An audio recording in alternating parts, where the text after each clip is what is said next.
pull it in toward the nose. And apply pressure. A lot of times we're not pushing hard enough. So apply a little pressure, push in, roll it, and pull it down. And she has a little tiny eye. But then I can push up, hold still for me, you're doing great. 3, 2, 1, got it. So it should literally be 5 seconds. And even here I can get that a little better. But you can really see the gland structure. I can see all this truncated gland. Look at all these shortened glands, right?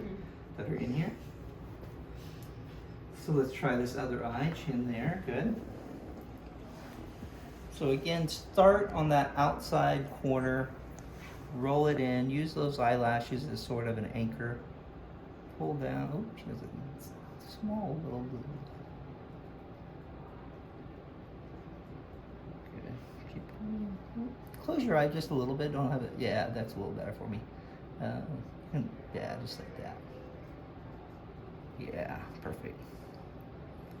Hold still for me, you're doing great. 5, 4, 3, 2, 1, got it.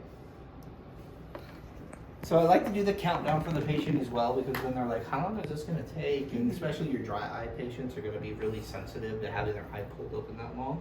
And that way they can sort of fight through it if they need to click the analyze.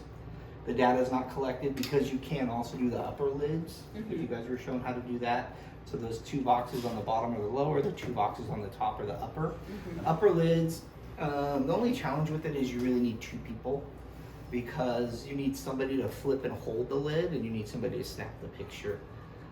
So I always say with the doctors is, if I see somebody in that gland 3, 60% of the glands are missing, you know, maybe that's a good opportunity to flip the uppers and make sure there's some upper structure that we have to work with.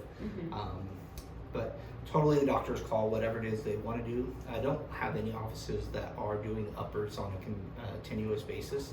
It's generally just per patient, like what as needed. We've been doing them with our dry eye evaluations. Sure. Yeah. Around lowers. Yeah. So totally up to whatever the plan is, right? And then click the center button, save report as a PDF, confirm, and then we can see it's going to go here, and click save. And remember too, it's always saved on the machine. So if we ever lose it or they can't find it in there, and just like you saw here, what I was able to do is pull up those previous images, so you know how to do that as well.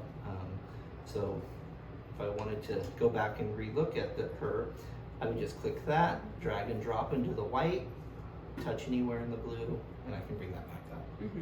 So the one thing I would say, you know, we don't really need to ever be doing a post-treatment like imaging again, because like what we talked about, the buffalo doesn't repair or change the gland structure. It preserves and maintains what's there. So, you know, there's never a reason necessarily. I've seen utilizing that when you've talked to the patient maybe before, the year before, and now you want to look and see are they the progress of the disease state, and then being able to talk that way. But other than that, you shouldn't need to redo the imaging at all. Okay.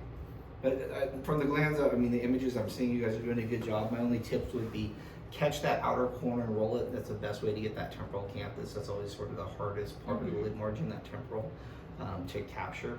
And then you're able to see. Have you seen your glands? They're not great. No, they're not terrible, but yeah. So, and then too, I don't know if you know this, but you can also take and blow these up on this side. You can manipulate them even a little bit and such like that. And then reduce it.